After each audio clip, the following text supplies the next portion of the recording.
김장철의 배추 한 포기를 들어 올리면 이상하게도 아주 오래된 물건을 만지는 느낌이 듭니다.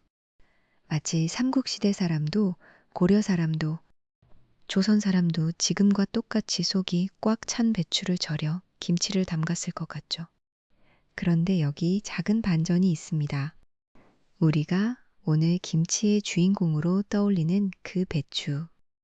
특히 잎이 안쪽으로 단단히 말려 들어간 결구배추는 한반도에서 처음부터 이런 모습으로 살던 채소가 아니었습니다. 더 정확히 말하면 배추는 오래전부터 있었지만 오늘날 김장용 배추의 표준이 된 모습은 꽤 긴 이동과 선택, 그리고 경제적 경쟁을 거쳐 만들어진 결과에 가깝습니다.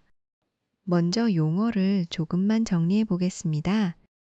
배추라고 하면 우리는 보통 크고 길쭉하고 속이 노랗게 찬 채소를 떠올립니다.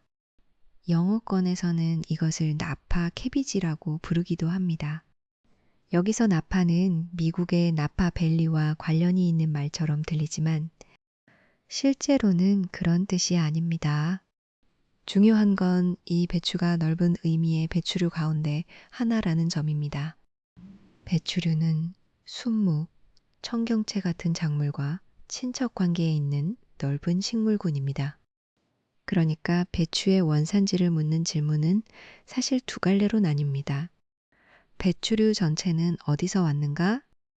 그리고 우리가 김장 때 쓰는 결구 배추는 언제, 어디서 지금 같은 모양이 되었는가? 대체로 배추류의 중요한 발달 무대는 중국이었습니다. 다만 현대적인 결구배추가 정확히 어디서 처음 완성되었는지는 자료마다 강조점이 조금 다릅니다. 어떤 식물사 자료는 14세기 무렵 중국 장강 하류, 그러니까 지금의 상하이와 그 주변에 가까운 지역을 말합니다. 반면 유전학 연구에서는 북중국, 특히 산둥반도 부근의 배추 집단에서 특정 계통이 선발되고 퍼져나갔을 가능성을 강조합니다. 둘 중 하나만 정답이라고 말하기보다는 중국 안의 여러 지역에서 재배와 선발이 반복되면서 오늘날의 결구성이 강화되었다고 보는 편이 안전합니다. 농작물의 역사는 한 사람이 발명한 물건의 역사라기보다 수많은 농부가 마음에 드는 씨앗을 남기고 다시 심은 선택의 역사이기 때문입니다. 그렇다면 한반도에는 배추가 언제 들어왔을까요? 한국 자료에서는 고려시대 의서인 향약구급방에 배추가 등장한다고 정리합니다.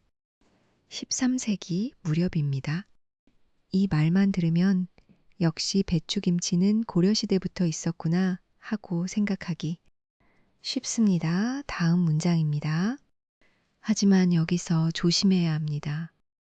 문헌에 배추라는 말이 나온다고 해서 그것이 오늘날 마트에서 보는 속 꽉 찬 배추였다고 단정할 수는 없습니다. 당시의 배추는 잎이 활짝 벌어진 불결구형이거나 속이 조금만 들어찬 반결구형이었을 가능성이 큽니다.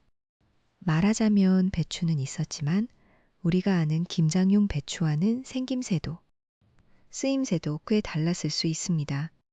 이 차이는 김치의 역사와도 연결됩니다.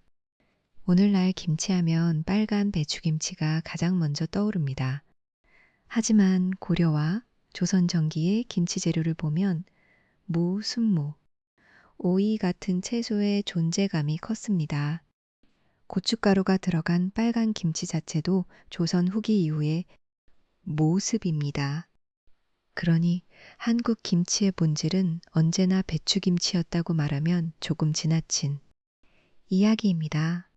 오히려 김치라는 음식은 시대마다 가능한 채소, 소금의 유통, 양념의 변화, 저장 방식에 맞춰 계속 변해왔습니다. 배추김치가 중심으로 올라선 것은 전통이 없어서가 아니라 전통이 움직였기 때문입니다. 조선 후기 한반도에는 지역 이름을 가진 배추들이 있었습니다. 대표적으로 개성배추와 서울배추가 있습니다. 개성배추는 1800년대 후반에 우량 품종으로 육성되었을 것으로 추정되고 20세기 초 자료에서는 외국 품종과 견주어도 뛰어나다는 평가를 받았다고 전해집니다. 서울 배추도 1940년대까지 서울 이남에서 널리 재배되었고 조선 배추라는 별명으로 불리기도 했습니다.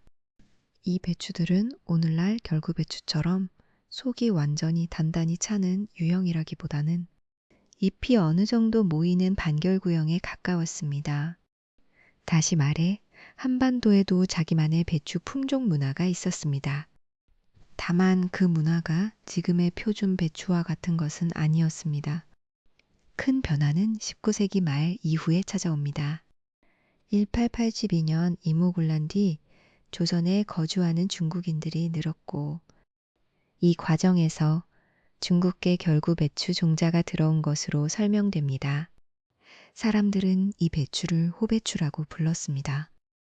여기서 호는 중국에서 온 것이라는 뉘앙스를 담고 있습니다. 처음에는 낯선 외래 채소였겠지만 호배추는 강력한 장점이 있었습니다. 속이 차고 수확량이 많고 저장에도 유리했습니다. 겨울에 겉잎이 얼어도 바깥쪽을 떼어내면 속을 먹을 수 있다는 점도 중요했습니다. 농가 입장에서 같은 밭에서 더 많이 거두고 시장에서 더 안정적으로 팔 수 있다면 그것은 단순한 취향의 문제가 아니라 생계의 문제가 됩니다. 식민지기에는 이런 흐름이 더 빨라졌습니다. 조선 총독부는 수량성이 높은 결구배추 재배를 장려했습니다.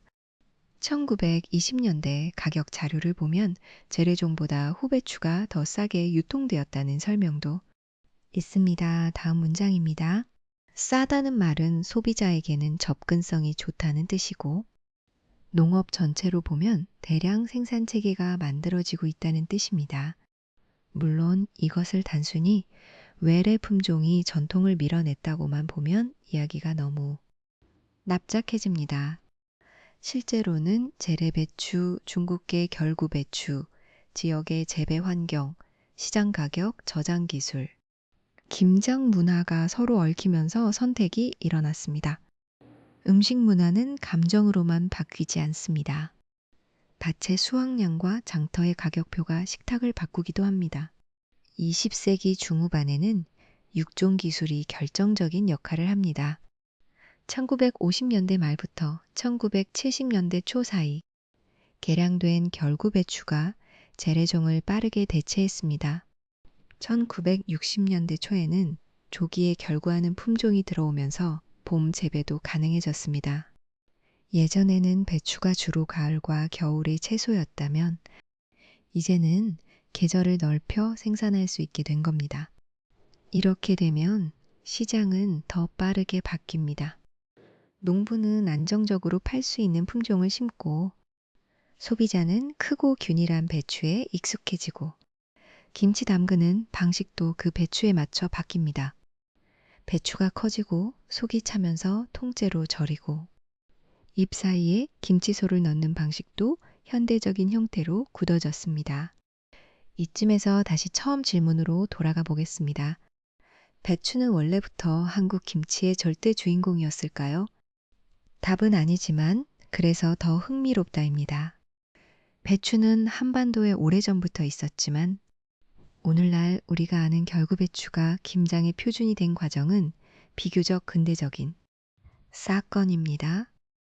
중국에서 발달한 작물이 사람과 종자를 따라 이동했고 한반도의 재래 품종과 만나 경쟁했고 경제성과 저장성으로 선택받았고 다시 한국의 김장 문화 안에서 완전히 다른 의미를 얻었습니다.